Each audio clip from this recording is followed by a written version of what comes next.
Well, welcome back to another episode, everybody. On this episode, I just want to show you one of the special things that takes some time, but definitely is well worth it. So if you look at our these side panels right here that kind of close the front of the engine, these are supposed to get riveted to the chassis.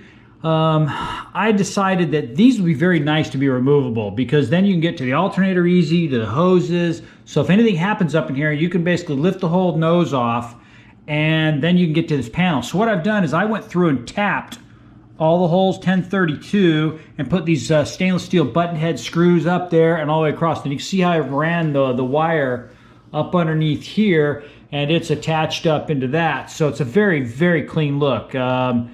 You know, and this way I can pull this panel down, you know, and get to things a lot easier. So, as I said, you know, you look what could get into the steering shaft, the plumbing. I mean, is it necessary to come off? No, you can, you know, pop rivet it and be done with it. No doubt about that.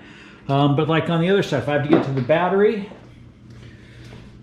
you know, I'm gonna do the same on this side too. You know, if you ever get some of these hoses or the power steering unit, it just makes getting in there a lot easier. If you, let's say if you had to change the AC compressor, that is tight with the panel in here. But if you can take this panel off, you can get to everything so much easier. So to me, you know, it takes 20 minutes to go through and drill all these out, you know, tap them and then put the screws in. But it's just one of the things that makes for an excellent build.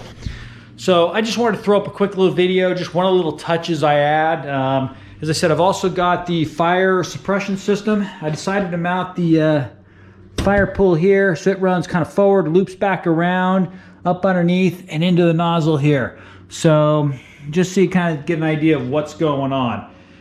That's about it for right now. So as I said, a quick little video, little teaser here on what makes, you know, a good build. You know, it's a little attention to detail, that little bit of effort.